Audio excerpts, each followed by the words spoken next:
बच्चों, आज हम लोग क्लास 10 हिंदी कोर्स बी स्पर्श भाग 2 के चैप्टर नंबर 8 जो कि आपके पद खंड के अंतर्गत आते हैं उसको पढ़ने वाले हैं।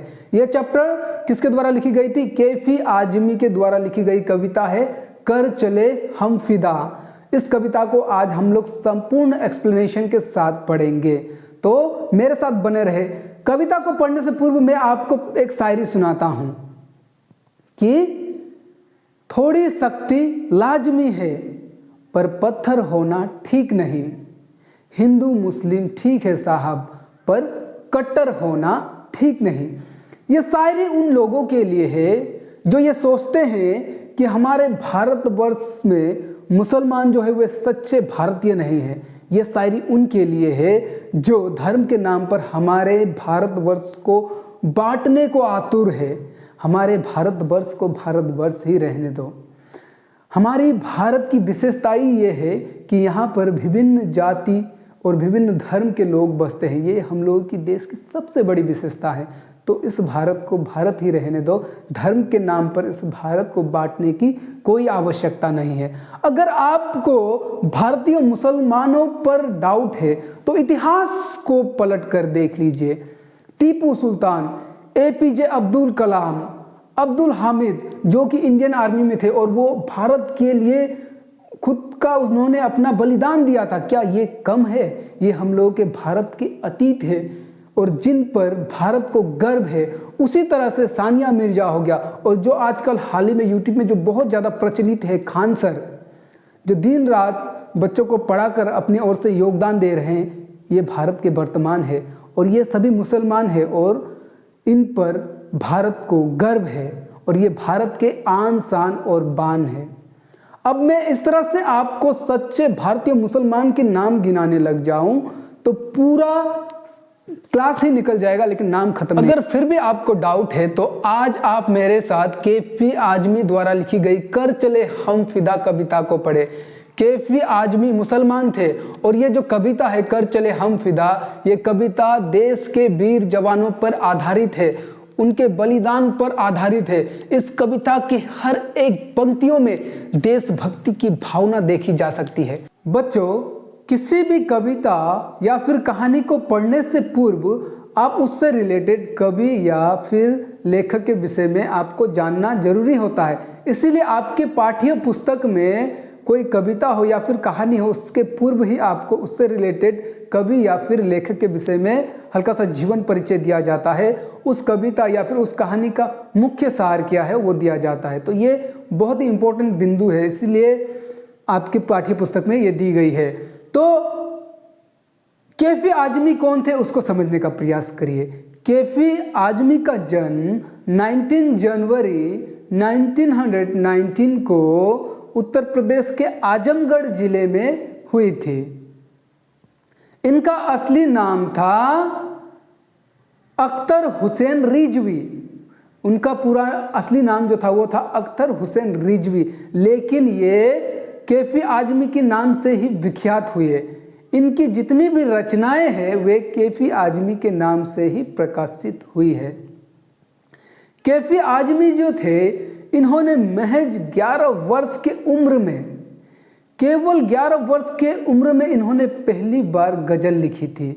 सोचिए बच्चों, 11 वर्ष की उम्र तो खेलने कूदने की उम्र होती है, तो केवल 11 वर्ष के उम्र में ही इन्होंने पहली बार गजल लिखी थी। कैफी आजमी को आप कवि के रूप में देख सकते हैं, गजलकार, शायर, गीतकार मतलब कि सिंगर, इन सभी के रूप में देख सकते हैं। इन्होंने ये गजल भी लिखते थे, कविताएं भी लिखते थे, इन्होंने कई गीतें भी लिखी, इनके गीत के संग्रह भी है और कई फिल्मों में इन्होंने गीत भी गाया है। एक फेमस गीत तो आपने सुना होगा, तुम क्यों इतना मुस्कुरा रहे हो, क्या गम है जिसको छुपा रहे हो। ये गीत भी कैफी आजमी द्वारा ही लिखी गई थी। इनकी रचनाओं में देशभक्ति की भावना जो है वे प्रचुर मात्रा में देखी जा सकती है। इनकी जो रचनाएं होती थी वे सामाजिक समस्याओं पर, राजनीतिक चेतनाओं पर आधारित होती थी। कहने का मतलब कि समाज में जो समस्याएं चल रही थी उस समाज पर आधारित इनकी कविताएं, इनकी रचनाएं हुआ करती थी। कैफी आजमी की 5 कविताएं संग्रह है। झनकार, आखिरे शब्द, आवारा सजदे, सरमाया और इनके गीतों का संग्रह मेरी आवाज़ सुनो। बच्चे जो ये कविता संग्रह होते हैं उसे क्या कहा जाता है? कविता संग्रह मतलब एक कविता संग्रह में कई सारी कविताएं होती है, मतलब कि बहुत सारे कविताएं मिलकर एक कविता संग्रह बनता है। तो इस तरह से इनके 5 कविताएं संग्रह थे जो अभी मैंने नाम लिया। तो इनकी जो अंतिम कविता संग्रह थी वो गीतों का संग्रह था, मेरी आवाज़ सुनो। इस पर इन्होंने जितने भी हिंदी सिनेमा में जितने भी गीत गाए थे वे गीतों का संग्रह है। कैफी आजमी को साहित्यिक अकादमिक पुरस्कार के साथ साथ और बहुत सारे पुरस्कारों से नवाजा गया था। शौकत आजमी इनकी पत्नी थी और शबाना आजमी इनकी पुत्री थी, जो कि भारतीय हिंदी सिनेमा के मशहूर अभिनेत्रियां थी। सन 1964 में हकीकत फिल्म जो आई थी उस फिल्म के लिए ये गीत लिखी गई थी, कर चले हम फिदा। वो फिल्म जो थी वे भारतीय नौजवान इंडियन आर्मी पर आधारित थी और ये गीत जो है वे भारतीय जवानों के देश के प्रति जो उन्होंने बलिदान किया उस बलिदान पर आधारित ये कविता थी। तो ऐसे महान कवि की मृत्यु 2002 को हो जाता है। कहने का मतलब कि वो 2002 को इस दुनिया से अलविदा हो जाते हैं, लेकिन जाते जाते वे अमर हो जाते हैं। अमर होते हैं अपने गीतों में, अमर होते हैं अपनी रचनाओं में, अमर है इस गीत में जो देश के नौजवानों के लिए उन्होंने लिखा था, कर चले हम फिदा। तो चलो बच्चों, आज हम लोग इस कविता को पढ़ते हैं। अब हम लोग पूरे कविता के एक्सप्लेनेशन को देखेंगे, एक एक पंक्तियों की व्याख्या करके इस कविता को समझेंगे। बच्चों, कविता को पढ़ने से पूर्व इसके पाठ के सार को समझते हैं। हम जो प्राणी होते हैं, प्राणी मतलब जिसके प्राण होता है, तो हम प्राणी जो है वो अपना जीवन को बचाने के लिए ना जाने कितने प्रयास करते हैं। एक असाध्य रोगी जो कि बहुत सारे रोगों से पीड़ित है, वो भी स्वयं को बचाने के लिए न जाने कितने इलाज ढूंढता है, कितना इलाज करवाता है खुद का, ताकि वो अपना जीवन को बचा पाए। हम किस तरह से अधिक जी पाए, इसके लिए हम सदैव प्रयासरत रहते हैं। उसी तरह जब किसी जानवर पर बन पड़ती है, उसके जीवन पर पड़ती है, तो वो जानवर भी स्वयं को बचाने के लिए विरोध करता है, भागता है। कहने का मतलब कि हम जो है, जो प्राणी है, वे खुद को बचाने के लिए हमेशा सोचते रहते हैं। वहीं इसके विपरीत, बिल्कुल इसका उल्टा, जो हमारे देश के नौजवान हैं, जो हमारे देश के सैनिक हैं, वे बॉर्डर पर, वो युद्ध के मैदान पर हमारे लिए अपने जान को निछावर करते हैं। वे अपनी परवाह नहीं करते, अपने जीवन की परवाह नहीं करते, हमारी तरह खुद के जीवन को बचाने के पीछे नहीं भागते। वे बल्कि मौत का सामना करते हैं। किसके लिए? आपके लिए, हमारे लिए। हम देशवासियां यहाँ शांति से रह सके, हम पर कोई आँच ना आए, हमारे देश पर कोई कब्जा ना कर सके, इसके लिए वे अपने जान भी निछावर कर देते हैं और खुद का बलिदान दे देते हैं।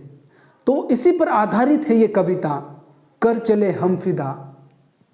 फिदा का मतलब होता है न्यौछावर। नमस्कार बच्चों, दिस इज सागर विश्वकर्मा और आप सभी का मेरे way to learning SB channel में बहुत बहुत स्वागत है। बच्चों, आप मेरे चैनल पर नए हैं तो मेरे चैनल को लाइक, शेयर, सब्सक्राइब जरूर करना। कविता का शीर्षक है कर चले हम फिदा।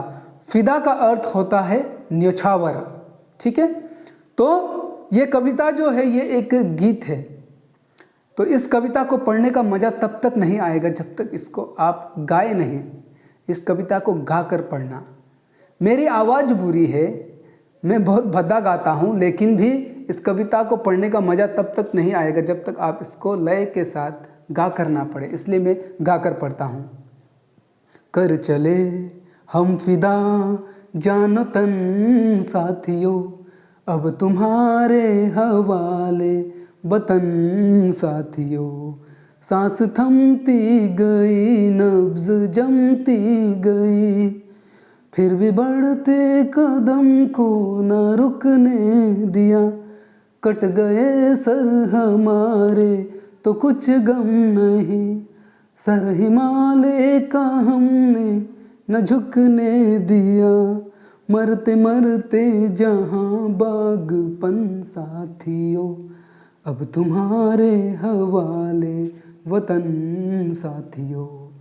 तो देश के नौजवान देश की आर्मी, इंडियन आर्मी जो वो युद्ध भूमि पर है और वो देशवासियों को, हम लोगों को, आपको, मुझे, हम सभी को संदेश दे रहे हैं, अंतिम संदेश दे रहे हैं कि हम अपने प्राणों को देश के लिए न्यौछावर कर चले, हम अपने प्राणों को देश के लिए न्यौछावर करके चले। कहने का मतलब कि हम जा रहे हैं और जाते जाते आपको ये संदेश दे रहे हैं कि अब देश की जिम्मेदारी जो है, अब देश का भार जो है वो आपके सर है, वे आपके हवाले है। अब इस देश की रक्षा आपको करना है। किसको करना है? तुम्हें करना है, मुझे करना है, हम सभी को करना है, हम भारत के देशवासियों को करना है। ये कौन संदेश दे रहा है? ये देश के नौजवान जो अपने प्राणों की बलिदान दे रहे हैं, वे अंतिम बार हम सभी को संदेश दे रहे हैं। सांस थमती गई, नब्ज जमती गई, फिर भी बढ़ते कदम को ना रुकने दिया। आगे वे कहते हैं कि जब हम मृत्यु को प्राप्त होने वाले थे, जब हमारी सांसें धीरे धीरे धीरे धीरे कम रही थी, कहने का मतलब कि हम मरने जा रहे थे, हमारी सांसें वो हमारा साथ धीरे धीरे धीरे धीरे छोड़ रही थी और हमारे जो नसों में जो खून जो रग बहता है, जो रगु बहता है, जब इंसान मरते हैं तो क्या होता है, उनका खून जम जाता है ना, तो हमारे नसों में जो खून दौड़ रहे हैं वो धीरे धीरे जमने लगे थे। लेकिन फिर भी ऐसे हालात में भी हमने अपने कदम को रुकने नहीं दिया, हम आगे की ओर बढ़ते चले गए और हमने अपने कदम को थमने नहीं दिया, हम आगे बढ़ते गए। और अगर इस देश के लिए हमारा सर भी कट जाएगा तो कोई गम नहीं, हम लोगों का सर भी अगर इस देश के लिए कट जाए ना तो हमें कोई गम नहीं, लेकिन हम लोगों के भारत की शान, हम लोगों के भारत का गर्व जो हिमालय पर्वत है, उसका सर हम झुकने नहीं देंगे। हिमालय पर हम दुश्मनों को आने नहीं देंगे। मरते मरते रहा बागपन साथियों, अब तुम्हारे हवाले वतन साथियों। कहने का मतलब कि हम मरते मरते भी हमने अपनी वीरता को कम होने नहीं दिया, हमने मरते मरते भी बगावत की, हम मरते मरते भी अपने वीरता को कम होने नहीं दे रहे हैं और हम अब जा रहे हैं और जाते जाते ये देश अब तुम्हारे हवाले है, आप सभी के हवाले हैं।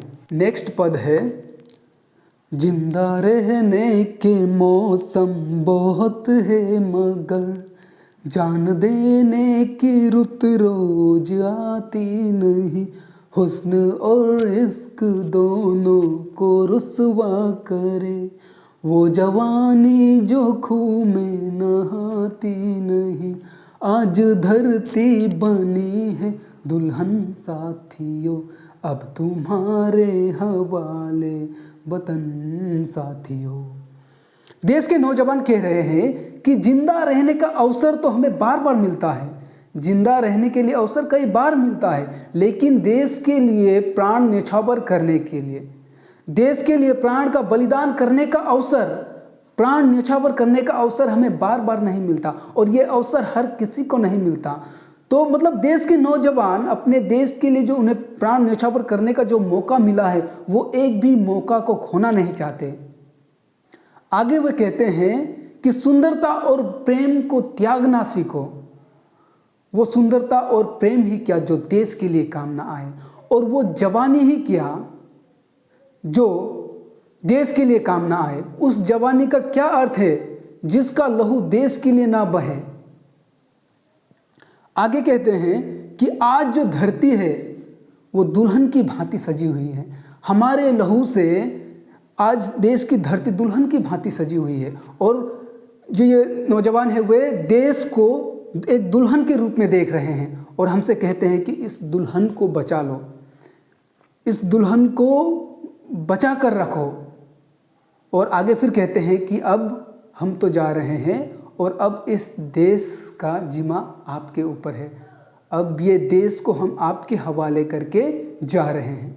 आगे कवि लिखते हैं, राह कुर्बानियों की न वीरान हो, तुम सजाते ही रहना नए काफिले, फतेह का जश्न इस जश्न के बाद है, जिंदगी मौत से मिल रही है गले, बांध लो अपने सर से कफन साथियों, अब तुम्हारे हवाले वतन साथियों। तो कहने का मतलब कि देश के नौजवान कह रहे हैं कि हम तो देश के लिए अपना जान को निछावर कर रहे हैं, हम अपने प्राण की बलिदान दे रहे हैं, लेकिन ये जो सिलसिला है, ये जो देश के लिए प्राण देने की सिलसिला है, देश के लिए बलिदान देने की सिलसिला है, ये रुकना नहीं चाहिए, ये सिलसिला इसी तरह से चलते रहना चाहिए। कहने का मतलब कि आज तो हम अपना बलिदान देकर चले जाएंगे, लेकिन कल जब आवश्यकता पड़ेगी तब तुम आना और इस सिलसिले को रुकने नहीं देना। ये जो कुर्बानियां का सिलसिला है देश के लिए, इसको रुकने मत देना। और फतेह का जश्न, जीत का जश्न इस जश्न के बाद है, मतलब जो वो लड़ रहे हैं ना, जो अपने जान को बलिदान दे रहे हैं, उसको भी वो जश्न मान रहे हैं। तो जीत का जश्न अपने प्राण की बलिदान देने के बाद है। तो आप सोच कर देखिए कि वे मौत को खुद के प्राण पर बन आई है, फिर भी वो उसको जश्न के रूप में संबोधित कर रहे हैं। फिर आगे कहते हैं कि हमें ऐसा लग रहा है कि अब जो हमारी जिंदगी है वो मौत से गले मिल रही है। और फिर आगे वे हमसे कहते हैं, हम देशवासियों से कहते हैं कि तुम अपने सर पर कफन बांध लो, मौत की चुनरी बांध लो अपने सर से और देश की रक्षा करो।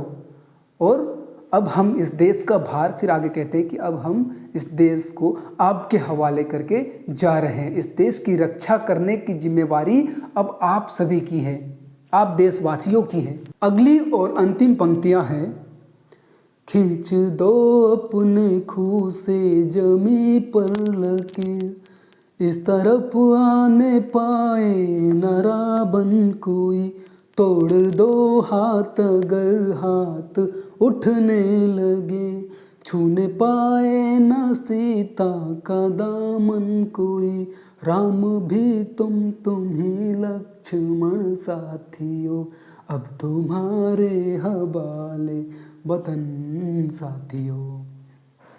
ये कह रहे हैं कि अपने खून से जमी पर, भारत माँ के बॉर्डर पर अपने खून से, अपने लहू से लकीर खींच दो।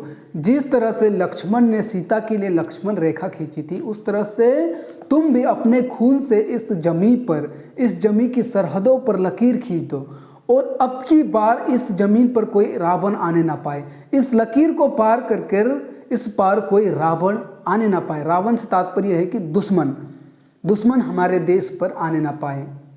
और अगर इस बार हाथ उठने लगे तो उस हाथ को तोड़ दो, और उस हाथ को तोड़ दो ताकि सीता का दामन इस बार कोई छू ना पाए। सीता किसे कहा है? सीता हमारे धरती माँ को कहा गया है। तो इस बार हमारे धरती माँ को कोई, उसके दामन पर कोई आंच ना लगे, उसको कोई छू ना सके, इसलिए तुम उसका हाथ तोड़ दो। याद रखना, तुम ही राम भी हो और तुम ही लक्ष्मण भी हो। कहने का मतलब कि राम भी अब तुम ही हो और लक्ष्मण भी अब तुम ही हो, और देश की रक्षा अब तुम्हें ही करना है, क्योंकि हम तो चले, अब हम तो अपने प्राणों की बलिदान देकर चले, अब तुम्हारी बारी है। अब इस देश की रक्षा करना तुम्हारी हमारी जिम्मेदारी है, इसलिए हम तुम पर ये देश का भार सौंप कर जा रहे हैं। अंतिम लाइन क्या थी? अब तुम्हारे हवाले वतन साथियों। तो इस तरह से ये कविता जो है वो खत्म होता है बच्चों। तो इस तरह से हम लोगों का ये कर चले हम फिदा चैप्टर कंप्लीट हुआ। हमने इस कविता के कंप्लीट एक्सप्लेनेशन को देखा। इससे रिलेटेड मैं और एक वीडियो बनाऊंगा जिस पर हम इसके प्रश्न अभ्यास पर बात करेंगे। उस वीडियो में हम इस कविता और इस चैप्टर से रिलेटेड जितने भी प्रश्न पूछे गए हैं उन सभी प्रश्न के उत्तर को देखेंगे, और मैं जो आपको उत्तर दूंगा वो बिल्कुल शॉर्ट और सटीक रूप में दूंगा। तब तक के लिए जय हिंद, जय भारत, नमस्कार।